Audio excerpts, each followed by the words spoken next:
నమస్తే అండి. జలియన్ వాలాబాగ్ 1919లో జరిగిన దారుణం.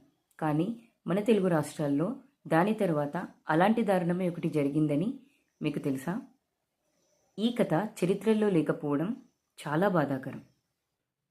1922లో గుంటూరు జిల్లాలోని పల్నాడు ప్రాంతంలో రైతులంతా కలిసి బ్రిటిష్ వాళ్ళకి పన్నులు కట్టరాదని నిర్ణయించుకున్నారు.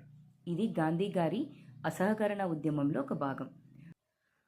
వందలాది గ్రామస్తులు, దాంట్లో మహిళలు, పిల్లలు అందరూ కలిసి శాంతియుతంగా ఆ ఊరి చౌరస్తాలో నిరసన ప్రారంభించారు. అలా జరుగుతున్నప్పుడు ఒకసారి హఠాత్తుగా బ్రిటిష్ పోలీస్ వాళ్ళు వీళ్ళపై కాల్పులు జరిపారు. దాంట్లో చాలామంది మహిళలు, చిన్నపిల్లలు కూడా ఉన్నారు. చాలామంది అక్కడికక్కడే చనిపోయారు. రక్తం ఏరులై పారింది. ఇది జరిగిన తర్వాత చనిపోయిన వారి కుటుంబాలను కూడా వీళ్ళు బెదిరించారు. ఎవరు? బ్రిటిష్ వాళ్ళు. అంత్యక్రియలు కూడా చేయనివ్వలేదు. ఈ సంఘటనని న్యూస్ పేపర్లో కూడా రాకుండా చేశారు. ఎలాంటి పుస్తకాల్లో కానీ చరిత్రల్లో కానీ లేకుండా దాచేశారు.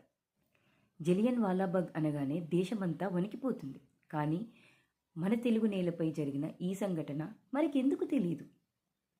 మన స్వాతంత్రం ఎంతోమంది వీరుల త్యాగంతో వచ్చిందని ఎప్పటికీ గుర్తుంచుకుందాం. ఈ కథ అందరికీ చేరాలంటే వీడియోని షేర్ చేయండి.